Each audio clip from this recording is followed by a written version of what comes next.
Doctor Strange in many ways feels like a throwback movie to the early days of the Marvel Cinematic Universe. Well before your Civil Wars and your Avengers, which is weird to say considering this film franchise is only about 8 years old. But when you stop to think about it, so many other franchises have been born and subsequently crushed to death in that time period. The Last Airbender, Percy Jackson, a new Terminator trilogy, Battleship, Ender's Game, Expendables, Hancock, John Carter of Mars. Not to mention we've seen 3 different incarnations of a DC movie universe. What I'm saying is though, this 14th movie feels like one of the first, as the story it tells has that same level of containment, initially at least. Maybe that's because there's such a big focus on the origins of Strange, but I think it's mostly due to the fact that this movie deals with mysticism and magic, and that's very much separate from everything else. I mean, you're not going to stumble across Thor in another dimension. You know what, actually you might. Who knows what that bloke's up to? He's very mobile. But you're not going to stumble across Hulk in another dimension.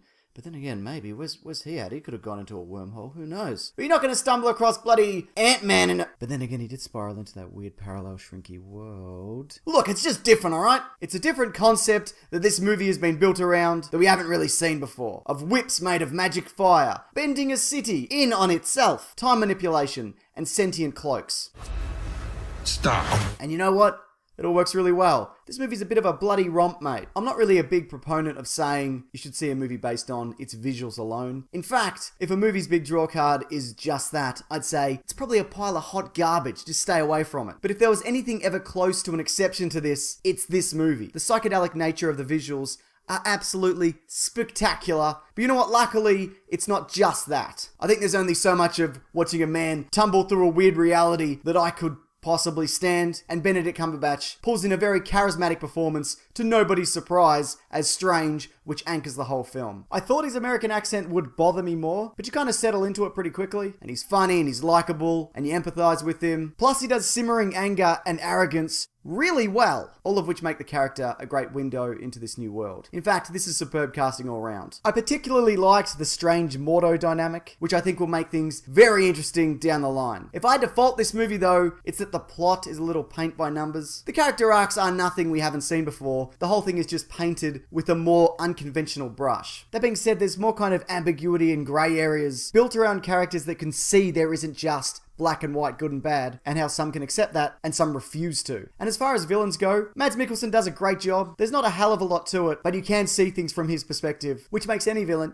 just that little bit more interesting. All in all, yes, this is one of Marvel's best origin movies in an era where I thought I'd be very much over Marvel origin movies, and it's definitely one of the best solo movies that we've seen, because it's held up by some very charming performances and a visually stunning world. It also very much feels like Strange is being pushed as the next Iron Man in terms of taking center stage in the universe, and I think that could work out rather well. Or not. I don't know. So I give this movie a... This isn't a real rating system. I don't do that. In fact, I'm kind of beginning to hate reviewing movies. I'm thinking of relegating it to my podcast, The Weekly Planet, where it's more of a free-flowing discussion. That's linked below if you want to check it out.